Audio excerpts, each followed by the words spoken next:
It's that time again. Welcome back, folks.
We are back with another MMTV show. Today is Sunday, January 16th, 2022. We have a different bit of a lineup today, but we're going to go with it nonetheless. First off, we have Christopher on his segment, Drum Studio. And then following directly after, we have Sam with his perspective on video games.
right, the 2022 winter concert is coming up quickly on Wednesday the 19th at 7 p.m. Unfortunately, with COVID, we can only do a stream or watch it on TV. On TV, it will be on channel 1302, and then you can watch it and stream it on ctsbtv.org. I know for sure I can't wait to watch it. Next up is Sarah with the Fairy Tales of Old, and then following right after, we have Veer with his segment on Top 10s. This week, looking at the top 10 smallest populated areas. Hello, and welcome to Fairy Tales of Old, where every week we discuss and introduce an old fairy tale that's not as well known, and review it as well as provide possible facts. Last week, we reviewed the English tale Mr. Miyaka, the story about a boy and his escape from the creepy old man that kidnaps misbehaving children to eat them.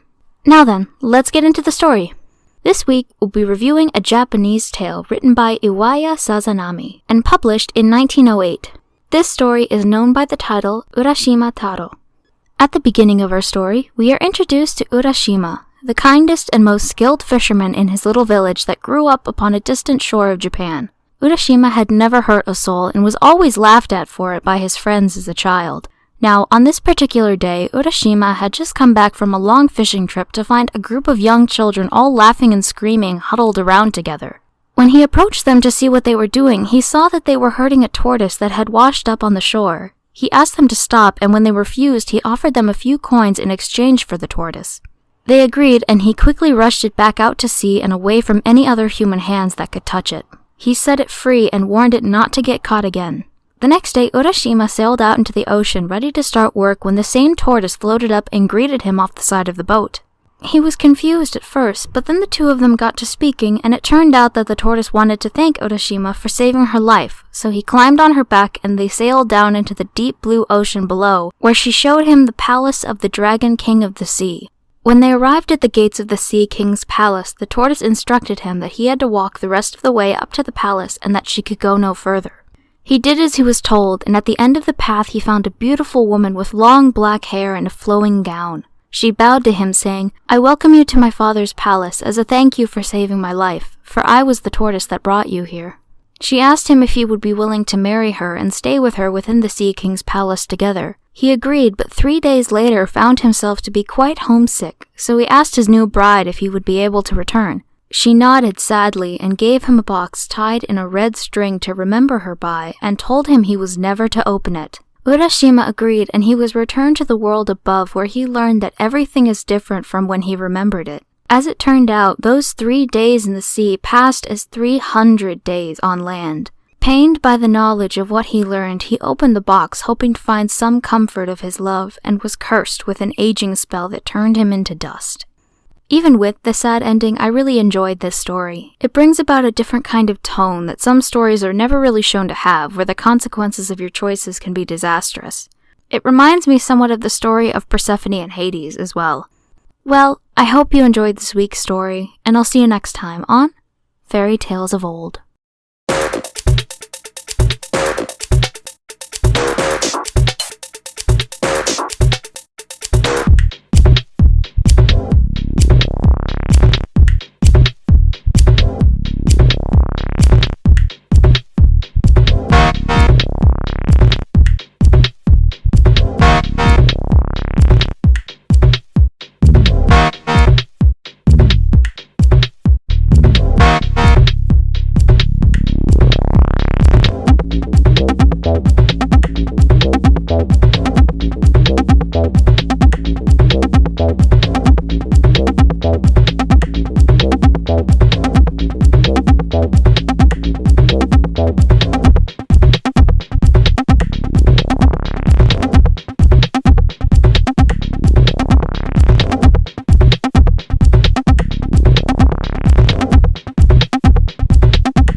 Don't forget, tomorrow, Monday the 17th, is Martin Luther King Day, and we will have no school in observance. Next up, we have the news portion of our show. This week, there will be no current events, yet we will have national sports news. Let's check it out.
Something that we could change at Monument is make homework and assignments more difficult and stricter, because at least for seniors you need a better transition into college. So with the school, I think definitely the building. A lot of rooms I go in the ceiling, you can see that the ceiling's like kind of screwed up. It just looks bad. A lot of these lockers nobody uses, could be used for something else or more space. I feel like some of the rooms could be utilized a little bit better, just because I feel like just some of them are just kind of plain and empty, and then some of them have too much going on at once. So what would be the point of just doing that instead of divvying it out evenly? I would say a very, very big problem is air conditioning. I would like air conditioning for the fall and the spring, because when I'm in the middle of the building, I'm not trying to sweat like there's no tomorrow. So that's not really it. I would say just in general, some of the rooms could be renovated. Most rooms could be renovated. Like we literally have like part of like what used to be a welding class. There is no welding class anymore, so what's the point of even keeping some of the stuff there instead of just using it for a more like purposeful room? And that's really about it. One thing I think Monument could do better is the organization of homework and tests. I think teachers could talk to each other and, you know, kind of figure out a way to distribute homework like in a simpler way, so it's not all just hitting the students in 1 week and stuff. And I think that'd be great.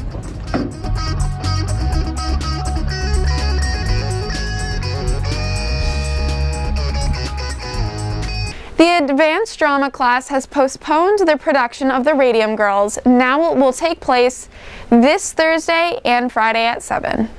Next up, we have Carmen, Heidi, and Adriana with their segment, and then Wilbur, Pedro, and Lorenzo with theirs as well. Desde los inicios de la fotografía ha sido una práctica desarrollada por múltiples inventores, vendedores y científicos a la vez.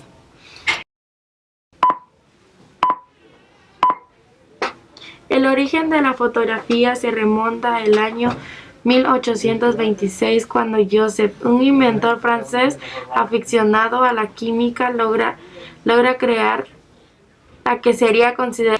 Esta primera fotografía fue obtenida haciendo uso de una cámara oscura, un dispositivo que considera una caja sellada con un pequeño agujero que permitía la entrada de la luz.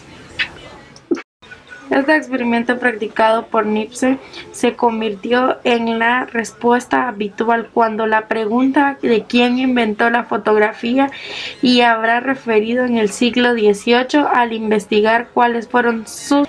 Desde la invención de la fotografía, no fueron pocos los interesados en mejorar la técnica desarrollada por Incepte, pero uno destacado entre ellos.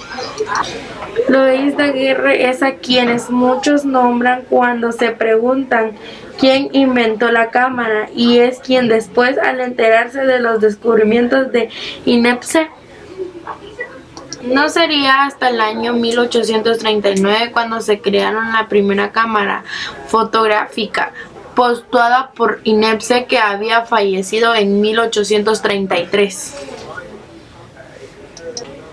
Entre las cámaras de fotos antiguas, se denuncia como la primera a esta nueva adaptación de la cámara oscura de Daguerre, la cual generaba un negativo de la imagen. Posteriormente debía ser revelado. Esta cámara antigua supuso que el inicio de la fotografía estuviera dentro de una categoría de innovación por el hábito óptico tecnológico y de manejo para el usuario, inventado a muchos entusiasmos. Esto lo llevó a denunciar en la época de nacimiento de Daguerre su propio avance en la fotografía, el eucalipto, un sistema que podía captar la imagen con un papel de alta sensibilidad.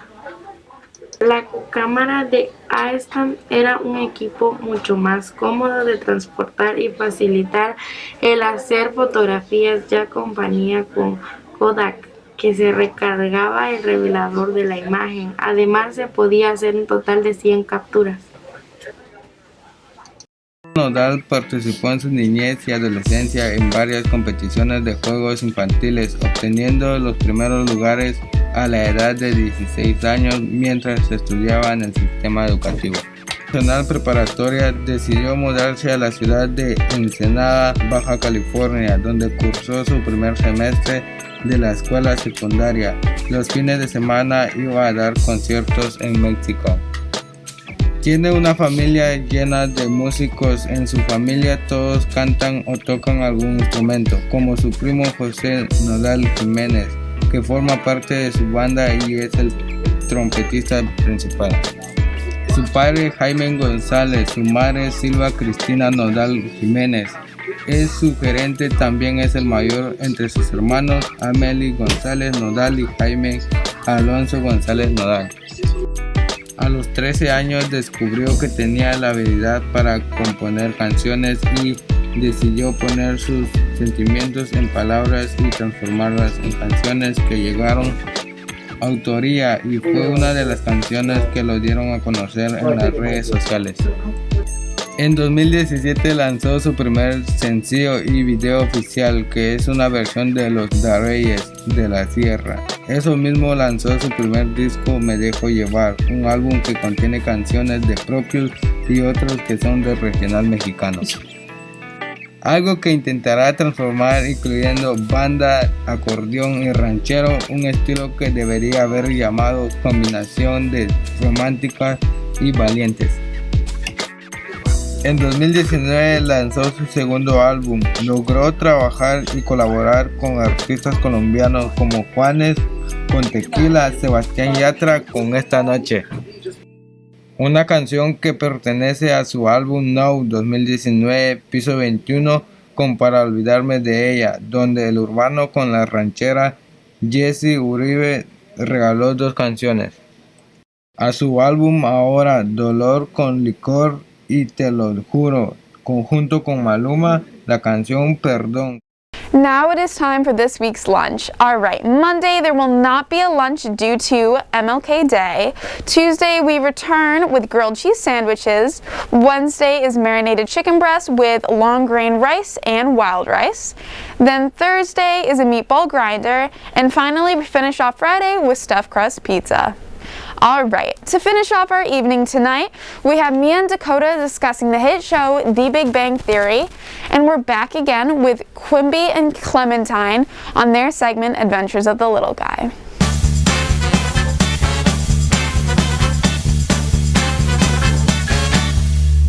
Hello everyone and welcome back to me and Dakota's TV review. Today we are reviewing Schitt's Creek. The show is mostly for adults and teenagers. It's about this really rich family who was defrauded by their business manager. The family lost everything besides their clothes and this town Johnny Rose bought for his son David Rose as a joke.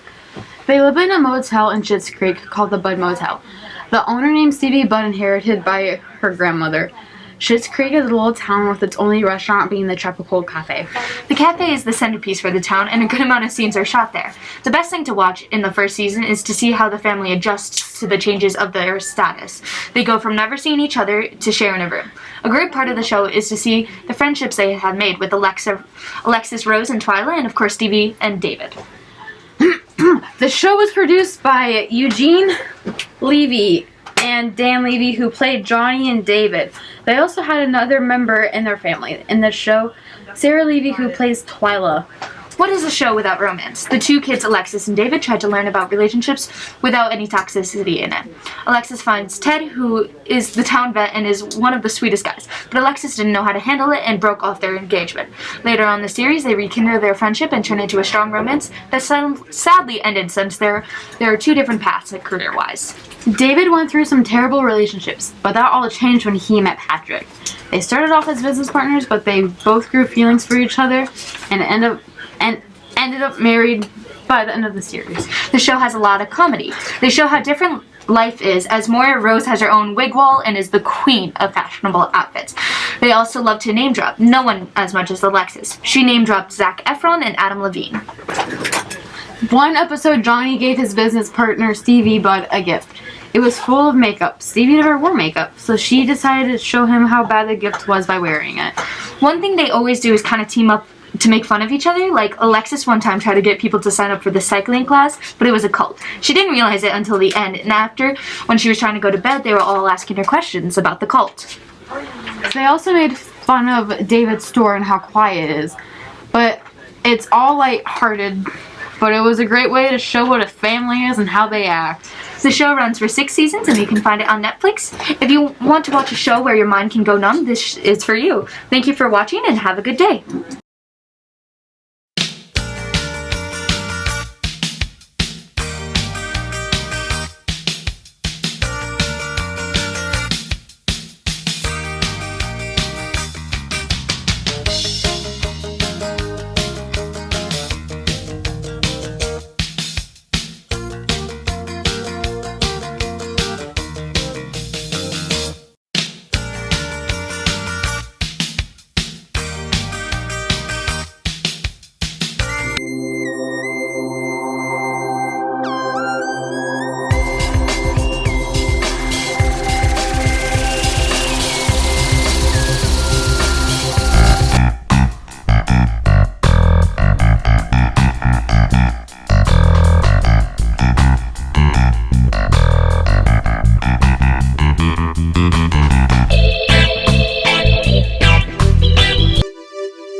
finishes off our segments for the week. Thank you so much for your continued support. If you have any suggestions, we would love to hear them. Please send us an email at monument.tv2021@gmail.com. We will see you next week, same time, same channel. This is Samantha. Thanks again so much for watching.